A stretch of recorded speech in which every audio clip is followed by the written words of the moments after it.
¿Qué tal? Muy buenas noches. El pulso entre el presidente Donald Trump y la comunidad de inteligencia en torno a la desclasificación de todos los archivos secretos sobre la muerte de Kennedy es fascinante. Hoy hay un artículo de hecho reproducido en el Herald que asegura que tanto La Habana como el exilio de Miami aparecen mencionados cientos de veces en esos documentos. El periodista, que presume de estar bien informado, en el fondo yo creo que no lo está tanto, porque ni siquiera tiene claro si Posada Carriles vive o no en Miami y lo da como un rumor que en realidad podría ser eso un dato novelesco, que está bueno como dato novelesco, pero no como dato periodístico, porque todo el mundo sabe que Posada Carriles vive en Miami.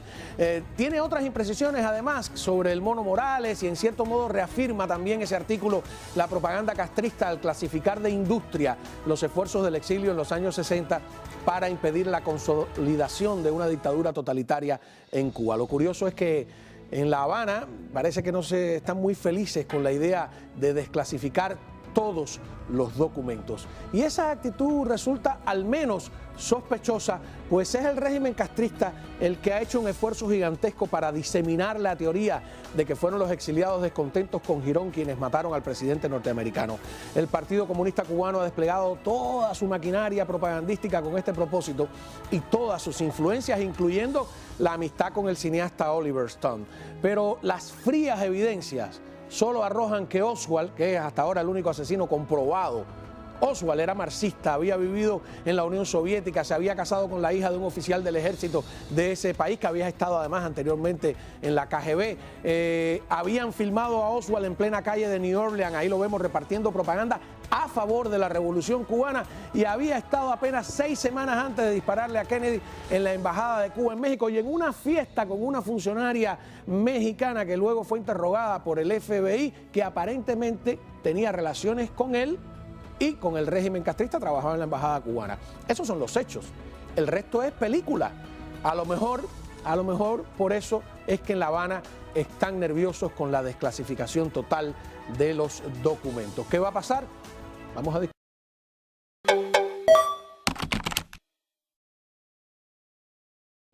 Muy bien. Este tema yo creo que lo vamos a tocar muchas veces. Hoy tenemos a Julio Schilling, autor y director de Patria de Martí. Muchas gracias. Encantado. Además que estás haciendo unos seminarios que yo lamentablemente solo puedo seguir por internet. Haces bien en subirlo porque están llenos de precisiones sobre el rescate de nuestra historia que ha sido muy manipulada. Correcto. Y el próximo, el 16 de noviembre, es el comunismo, 100 años de barbarie.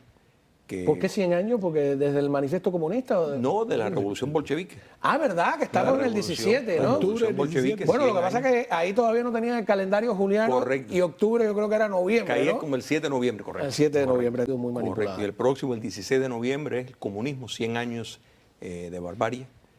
¿Por qué 100 años? ¿Porque desde el manifiesto comunista? No, de la revolución bolchevique. Ah, ¿verdad? Que estamos en el 17, ¿no? Octubre bolchevique. Bueno, lo que pasa es que ahí todavía no tenían el calendario juliano. Correcto. Y octubre yo creo que era noviembre, Caía ¿no? como el 7 de noviembre, correcto. El 7 de noviembre. También le pasó a Colón, ¿no? Muchas gracias. Aquí tenemos a Roland Béjar, analista y columnista del Nuevo Herald. Béjar un día me prestó un libro que para mí ha sido fabuloso, que se llamaba Cuba, España, España, Cuba, de Moreno Fraginal, que empezaba diciendo, ni siquiera nuestra fecha de descubrimiento es exacta, porque todavía estaba en el calendario juliano y octubre, el famoso octubre en que no descubre, no era octubre, era noviembre. Por eso es que no le tocaron los huracanes a Colón y tuvo suerte. Pero bueno, el huracán ahora se llaman documentos desclasificados. Tú que llevas muchos años aquí en los Estados Unidos, a cada rato se salen con... Siempre hay documentos, parece que van a pasar 500 años y va a haber documentos desclasificados de la muerte de Kennedy. Correcto, y es que esto es uno de los episodios históricos más interesantes para cualquier historiador, porque tiene una cantidad de abnormalidades dentro de lo que podemos ver el patrón histórico del cambio de poder, y hay muchos actores que se le ha puesto la etiqueta de actores potenciales del evento. Pero yo creo que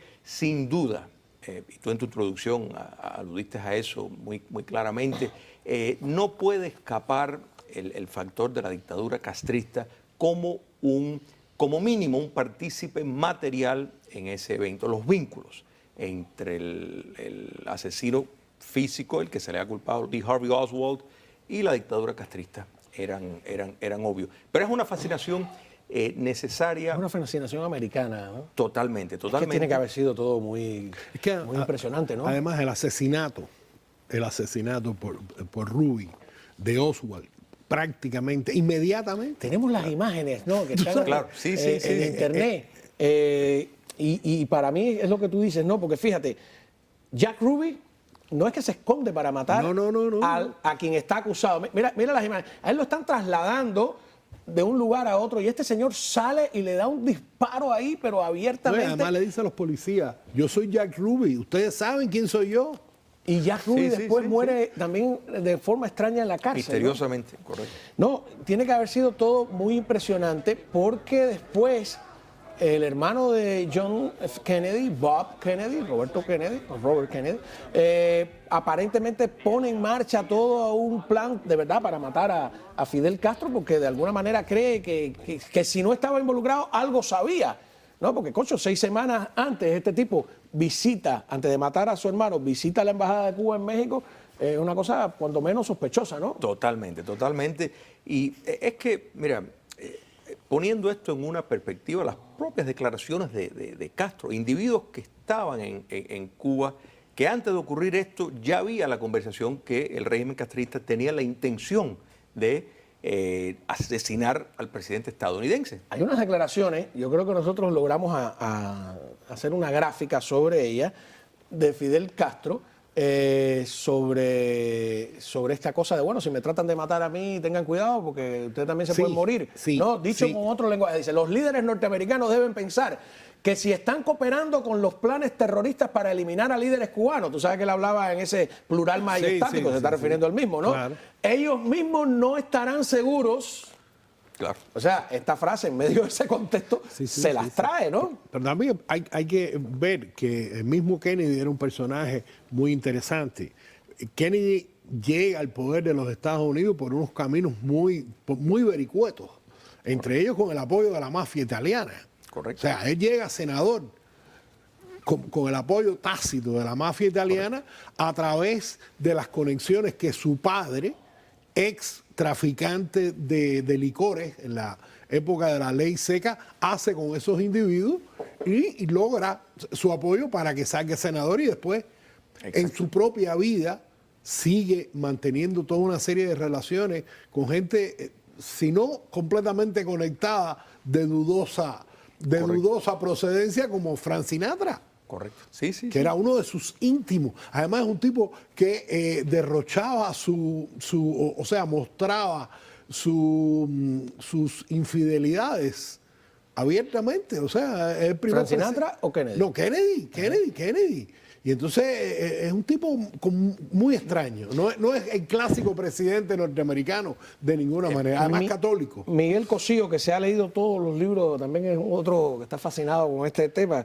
Me mandó un montón de notas. Yo quería que él hubiera estado en el programa. Vamos a ver si mañana o pasado, cuando salgan más los documentos. Dice que hay 4, según lo que él ha leído, hay solo 4 a personas o grupos acusados, ¿no? De la muerte. Yo tengo 5. Sí, dice él, los rusos se esfuerzan en un principio, pues el tipo había estado en Rusia, había estado cerca de la KGB, había sido un simpatizante de los soviéticos, no los rusos. En segundo lugar, Fidel Castro. En tercer lugar, los exiliados cubanos, que esa yo creo que es una versión más alimentada desde La Habana. Y en cuarto lugar, la mafia, como tú decías, y la conspiración supuestamente del complejo industrial, bla, bla, bla, ese que siempre se pone, ¿no? Los militares y Lyndon Johnson. A Lyndon Johnson, pero Lyndon Johnson muere convencido, dijo su secretario de Estado, de que Fidel, si no estaba involucrado, al menos estaba enterado. ¿No? Así mismo dice él. Pero de todos estos, cuando tú analizas fríamente, vamos a suponer que tú eres un historiador 500 años después, ¿no? Como si tú fueras un romano analizando la Grecia, la Magna Grecia del sur de Italia, allí en aquella época de Pitágoras, etcétera.